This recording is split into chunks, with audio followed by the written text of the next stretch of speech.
Now we're just about to fire up NOMANG. Now, when you're talking Barras, you need some serious ear protection. So we've got 2 lots on. I think I'm going to have to get a 6-pack of earmuffs to handle this screamer pod.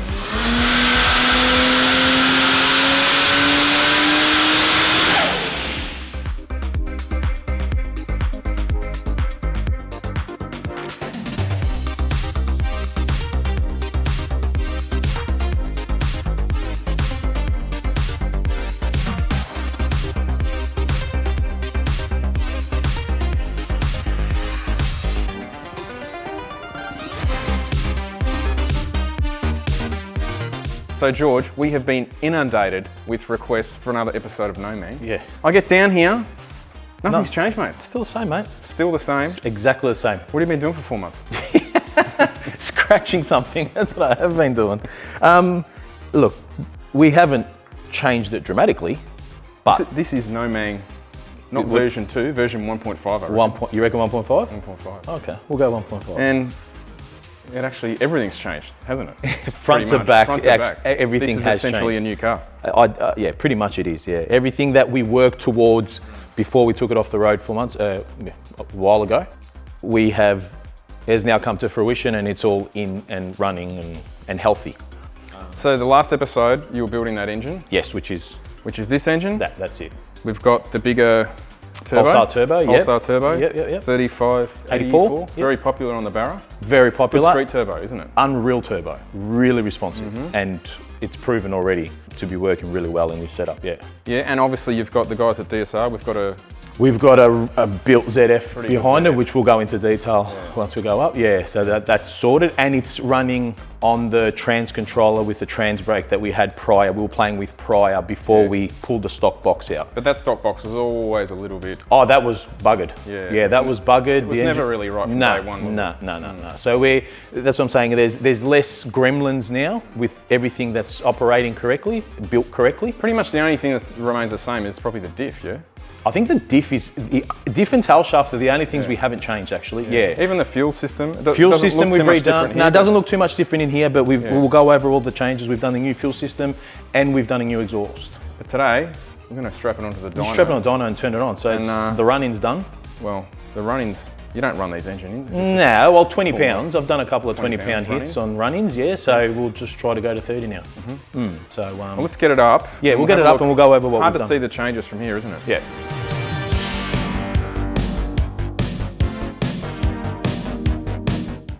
So the engine's obviously, you've got a new sump, that looks brand new. Trans looks Mickey Mouse, apart from where you dragged it into the factory here. That's it, mate. So the boys at DSR, they gave us a pretty good deal on the good box. Deal on the Ultra Race. So bees knees, duck guts, best of the best parts. They've got a really good reputation with building these boxes, and they're in some of the fastest ZF cars in Australia at the moment. So I couldn't complain and couldn't say no to the deal that they gave us on it. The best part about it is we're running a Blue Power. So Daniel from WA runs Blue Power, and he makes a billet planetary gear set, which the fastest 6R80s in America are running. And talking with Daniel, he knows his stuff, and we put some extra bits in. So it's one of the, I don't have to think about this box ever again. I'm that confident on the box, regardless what power we push through it, I don't have to think about it. So it's, unless you want to actually cut the gears down. Yeah. Which I can do. Which, that is an option. I know guys in America do that. Yeah, we can turn it into a 4R. Yeah. 4R. But as a 6-speed, there's not a whole lot more you can do to this, is there? No, but I can't use the controller with a 4R. Oh, okay. The controller's only made to suit the 6R. I've actually had that conversation with the guys from Quick Shift, and because I wouldn't have minded actually doing it as a 4-speed, but I think as a 6-speed should be fine. Oh, it'd be nice on the street. Now, you're still running the SDE? Yes, he just modified it to suit the 6R80 front. Yeah, Pete done that for us. We were appreciative of that. So yeah, literally this box, we don't have to think about it again. I'm like so confident that I don't have to worry about it. And the power that we're going to push with this turbo setup, it'll be a walk in the park for this thing. Yeah, I know. Yeah. You look at some of the territories, they're a lot heavier than this car. Oh yeah, and that's the other thing too, we don't have the weight. So I think we're in front of the 8-ball already. Now the exhaust, that looks, viewers might just think, oh, it already had an exhaust, but no, this is actually a lot different. Yeah, I started again pretty much from here back, because we did rush it when we originally built it, and we did have it dumped at the diff, and it was a bit noisy and drony, and these things being so old, They vibrate like crazy. So I remade the system to go all the way to the end, added an extra muffler. We did have a low point here too, so I've done some oval tubing as well, just for some clearance. So my only low point now is still there, but I don't have to worry about the middle one anymore, which is a good thing. Pretty much their back diff and that is all Extra all muffler. But if you go to the back of the car, there's actually a lot of changes there. Yeah, the back of the car's changed. I don't know if we shared any of this on social media. I did on my page. I had to say thank you, but yeah, Kane from Hellbent Fabrications. I approached him in doing some in mounting a fuel cell for us, and we came up with the idea to do a false floor and offset the cell down so we can run the pumps from underneath. So pretty much fuel system wise, we got rid of the surge tank from the front. So this was essentially this racework. So this was essentially at the front. That was at the front on the surge tank that we had made originally. So that kept the factory lines. So I got rid of the factory lines, and thanks to Jamie and the guys at Raceworks, they gave us some new lines and fittings so we can run whole new fuel lines. So front to back, it's a whole new fuel system. On the off chance you might have to pull this out, look how easy it is to work on now. 100%. Yeah. And I got room to change my oil filter. So pretty much we just moved just ran the wiring from there all the way back here, mounted everything underneath. Kane done a really good job with the floor, got rid of the spare wheel well as well. So we done it so that when it comes time to putting in the 9-inch and tubbing it and coilovers and all that, we can work from this point forward now. So that's the next goal. So, but for the moment, we're going to try and get as much life as we can out of the diff. Yeah, no, awesome job, George. So it's come up banger. It is banger, but the other thing is too, I've only done it in my spare time. It's literally, that's why it's taken so long to get back up and running, because the shop's been really busy. So it's literally just been after hours work, so and weekends. So it's taken time. You've got a second screamer here. Yeah, second screamer. So we've done a bit of I had to fill in the gap somehow. But I have noticed the biggest problem with the car you still haven't addressed. Oh, I don't think that's a problem. That's your problem, not mine. Barras and screw pipe. Look, it's still got For Luke welded in. Embedded. But you were saying, and obviously, this engine's got camshafts in it. Yeah, different it's got turbo. the Crow camshafts Does and the sound different a bit turbo. nicer. Look, I'll let the viewers be the judge of it, or even you be the judge of it. But it's up there with JZ stuff. Like it sort of sounds like it wants to rev. Yeah, it's up there with the JZ scream now, man. I'll tell you that. It sounds totally different. Totally different. Did you have a goal at all with this, roughly what you wanted to make? Because look, admittedly, there's no point in turning it. I see so many cars go to the drags, they're turned right up, but they don't work. No, well, that's always been our thing, yeah. So what's the point? Like, we're going to turn it up, but we have to. You're going to leave a fair bit on the table. You've got to get the car to work first. Yeah, well, look, my main concern when we go to the track is our first 100 feet. First 100 feet is important in this setup because of the gearing, in the sense of the 6-speed, and with the trans brake, how hard we can leave and how hard we want to leave, and the stock diff. So my goal, realistically, is make good power, keep the diff alive, and run some extremely low 9-second passes. Yeah. Do you know what I mean? Like, I mean, that's, I think, being realistic and fair. Yep. You know? We're still running the same Shockworks uprights. Yeah, mate, the front's all, man, suspension-wise, the thing's set up. Yeah, everything's, like I said, apart from the diff having standard axle steel, that's the only thing that concerns me anymore. Engine, box, no fear. No fear anymore. So, George, what's the budget? What budget? It's NOMANG 1.5. The budget's with NOMANG 1.0. So no. We addressed that a long time ago. There's no more budget anymore. Yeah. We're getting serious. I want an episode on every part broken down in cost, because somehow that will make me feel better. You? Yeah. Because you spent all the money on it. I know, knowing that all the money I didn't spend on my own car, I need to know how much money you spent on your car. You sound like a YouTube comment. Yeah, pretty much, yeah.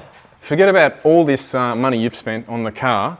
I noticed you've got some powder coating at the back there, and now that just would have completely obliterated the budget. It costs more than the motor and the box together. Not allowed to do any powder coating, George, because that's... Well, look, I've still got some scratches here from when this pipe came off, and I haven't addressed that powder coating because it's far too expensive to re-powder coat that pipe. We got rid of the budget, and we've got a goal. No, we do it properly. Like you do this, like you said with the transmission, things do go wrong, but all you can do is try and future-proof it as best as you can, don't you? And look, with the deal that the guys gave us with the box, I'd be stupid not to spend the money on it now, rather than do it twice. Yes. I could have done a half-ass box, and God knows where that would have got us, and then spend the money again. As always, you do it right, you do it first time. It costs more, but it costs less long-term. Long-term. Yeah. As the old adage goes, good shit ain't cheap and cheap shit ain't good. The beauty about the ZF I like, let's say for some reason that had to come out, you can just bang another stock and ZF drive it back in it. And just drive it until you repair that. Until you repair that. It's not like you've got an exotic transmission in it. No. Yeah, enough rambling, we should let's get onto it. Get on the dyno. Done.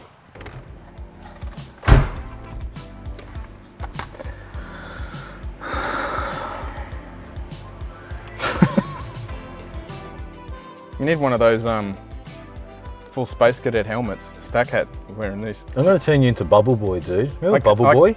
You hey, probably can't in all honesty, I can't even hear anything. That's a good thing. It's compressing them on my head so much.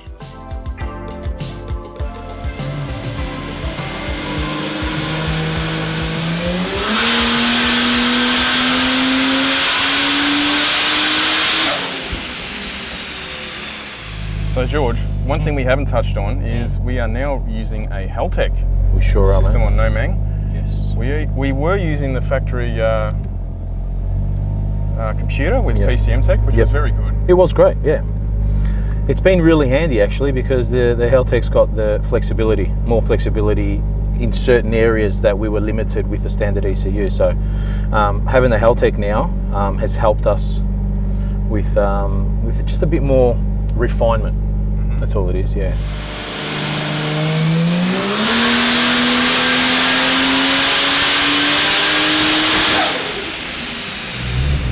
There you go, 400 kilowatts. That's pretty much where we're at. That's where we were at last time, yeah. And that's on a lot less boost.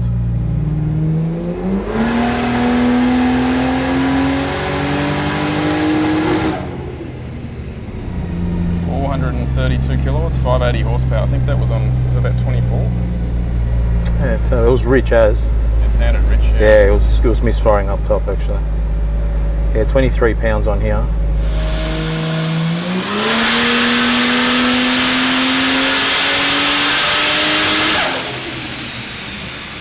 So we're at 25 pounds. It's made about 450 kilowatts, but George is going to put a bit more timing in it. But doesn't want to do too many runs in a row because the tyres obviously get hot, and it's hard you make a change and you can't always see it on a roller dyno, obviously. So today's a little bit warm. Standard magnificent weather we've been having in Melbourne this year, unlike Sydney.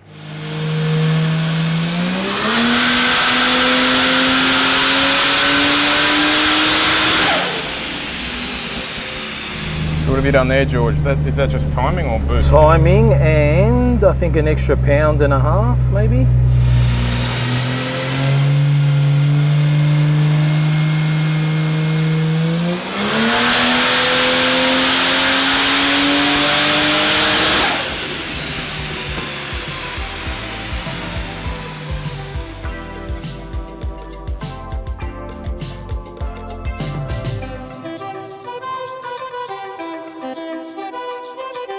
So George, what plugs are we using? I know Jamie at Raceworks supplied these. Yeah, he supplied us some Denzos, and they're a IK31. So on an NGK scale, they're like a 10 in the cold range. So get them really, really cold for E85 plus the boost.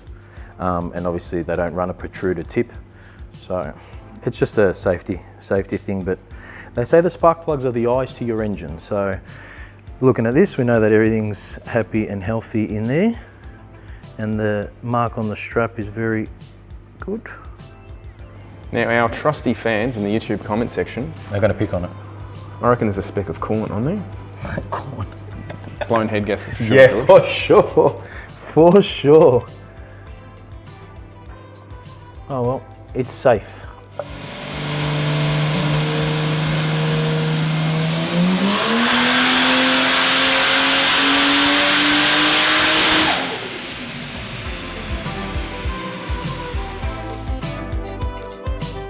So George, looks like you've successfully run this engine in. Now it's running, yes. Now it's running. That was the running process. 500 kilowatts, not bad.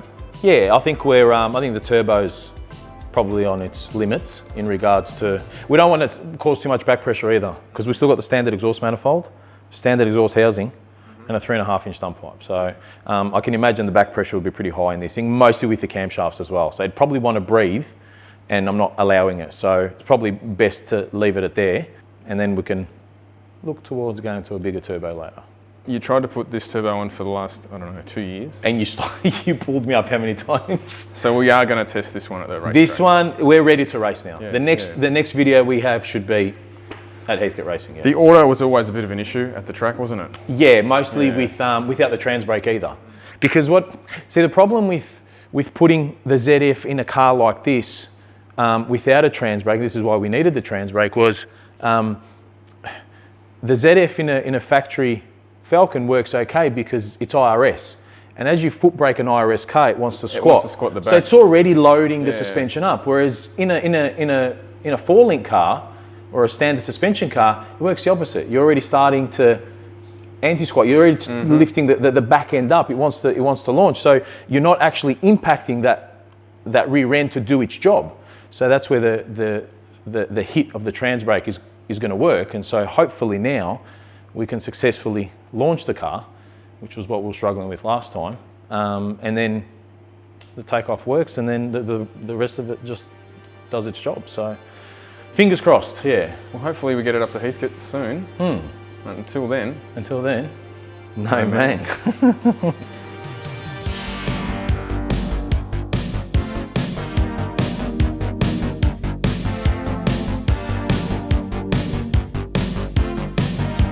I'm ready, man.